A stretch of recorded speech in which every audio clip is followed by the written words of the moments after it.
Creo que los derechos humanos, si bien nadie duda que los reos tienen derechos humanos, pero yo creo que algo que no se ha hecho y ningún procurador lo ha hecho antes, o por lo menos yo no recuerdo, discúlpeme si usted lo hizo y no me acuerdo yo, pero no han defendido los derechos humanos de la gente honrada. Generalmente defienden como que todo el enfoque de derechos humanos internacional o de las ONGs incluso esté enfocado en los derechos de los delincuentes, que tienen derechos. Nadie dice que los delincuentes no tienen derechos, pero ¿por qué el enfoque es siempre en los derechos de los delincuentes? Y la gran mayoría de la gente honrada,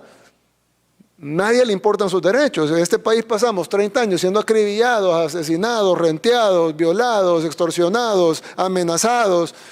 viviendo en zozobra y nadie dijo nada, pero de repente agarran a los que matan, a los que rentean, a los que violan y de repente hay que ver los derechos humanos de ellos. Sí, tendrán derechos humanos, pero son más importantes los derechos humanos de la gente honrada y creo que eso es algo importante, procuradora, que debe de también investigarse y debe de también reportarse, porque si no, entonces no estamos hablando de derechos humanos, estamos hablando de derechos de los delincuentes, que creo que son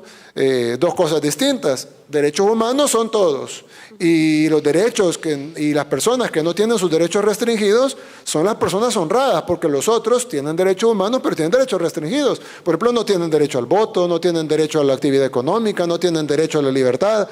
¿Por qué cometieron un delito? Entonces, si se les restringe, en Estados Unidos algunos no tienen derecho a la vida porque les ponen a la silla eléctrica. Entonces, si se pueden restringir algunos derechos humanos tan fundamentales como el derecho a la vida, en el caso de los países que tienen pena de muerte, ¿por qué en el caso de los países pobres o en el caso de los países en vías de desarrollo del tercer mundo están encima que los delincuentes deben de tener derechos, pero cuando hablamos de los derechos de la población, ahí todo el mundo se queda callado y ahí ya no importa y lo que tenemos que hacer es seguir velando por los derechos de los delincuentes? Entonces, si bien nosotros vamos a respetar los derechos de los delincuentes y lo estamos haciendo y lo hemos estado haciendo todo este tiempo,